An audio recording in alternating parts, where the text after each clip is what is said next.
RG Kar medical college ও হাসপাতালের তরুণী চিকিৎসকের মৃত্যুতে উত্তাল গোটা রাজ্য। প্রতিবাদের আগুন জ্বলে উঠেছে মশালের মতো। আগুন বুকে নিয়েই 14ই আগস্ট মেয়েদের রাত দখল অভিযান। 8 থেকে 80 প্রতিবাদে নেমেছেন সকলেই।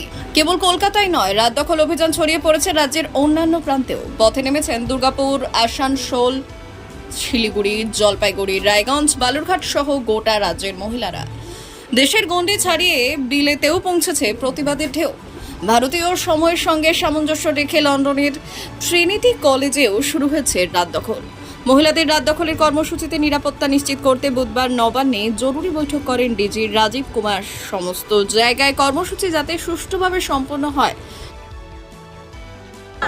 সেটার প্রতিবাদে আমরা সকলে এই মাঝরাত্রিতে মূলত দাঁড়িয়েছি যে যেন সত্যিকারের যিনি অপরাধী তিনি যেন অবশ্যই শাস্তি পান এবং সত্যিকারের অপরাধী যেভাবে শিক্ষিত মানুষেরা সংগঠিত করেছে, এটা তো আরজিকরে এরকম নয় যে অন্যান্য জায়গায় যেরকম সংগঠন যেরকম অপরাধ অনেক জায়গায় হয়েছে তারা হয়তো লেবার ক্লাসের লোকজন বলতে আমার খারাপ লাগছে, কিন্তু আরজিকরে যারা করেছেন যেই সংগঠন যেই সংগঠিত অপরাধ করেছেন তারা সবাই শিক্ষিত এবং সবথেকে বলা যেতে পারে এলিট ক্লাসের লোক। ঘটনা নিয়ে গোটা রাজ্য তোলপাড়।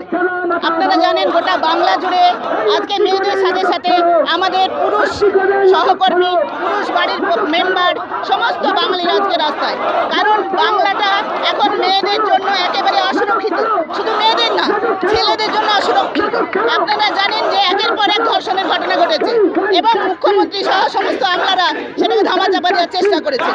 ইভেন আমাদের ছাত্ররা সুরক্ষিত না। যাদবপুরে যে ঘটনাটা ঘটেছে আপনারা জানেন স্বপ্নের সঙ্গে, সেই ঘটনার এখনো পর্যন্ত কোনো রকম বিচার পাওয়া যায়নি। অর্থাৎ যে যেখানে আমরা আছি, যারা আমরা পড়াশোনা করে মেধার বিচারে কাজ করে চাকরি তো নেই, তাদের প্রাণেরও ভরসা নেই।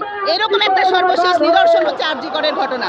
এবং এই ঘটনাতে এই যে তরুণী চিকিৎসককে হত্যা করা হলো, ধর্ষণ করা হলো, খুন করা হলো, যেটা দেখে গোটা বাংলা যখন শিহরিত হচ্ছেন, তখন সেই কলেজের অধ্যক্ষ সহ মুখ্যমন্ত্রী, সমস্ত আমলা, পুলিশ সবাই সেটাকে ধামাচাপা দিয়ে একবার আত্মহত্যার তত্ত্ব নিয়ে আসছেন, একবার কোনো সময় বাবা মাকে টাকা দিয়ে ম্যানেজ করার কথা বলছেন, কখনো আবার বলা হচ্ছে যে কোনো একটা সিভিক মাতাল ভলেন্টিয়ার নাকি এই কাজ করেছে।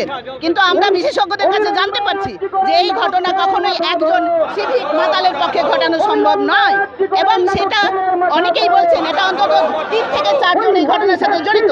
তারা কারা? তাদের নাম কিন্তু আকাশে বাতাসে ভেসে বেড়াচ্ছে, হোয়াটসঅ্যাপ গ্রুপগুলোতে ভেসে বেড়াচ্ছে। আরজিকরের যে ছেলেমেয়েরা সবাই জানে, অথচ তার ইনভেস্টিগেশন হচ্ছে না। উল্টে বলা হচ্ছে যে যেখানে এই ঘটনাটা ঘটেছে সেই বাড়িটি ভেঙে ফেলার চেষ্টা করা হচ্ছে। এই সমস্ত দিক থেকে বিচার করে বিশ্লেষণ করে আমরা মেয়েরা বিশেষ করে এই রাজ্যে কখনোই সুরক্ষিত নয়।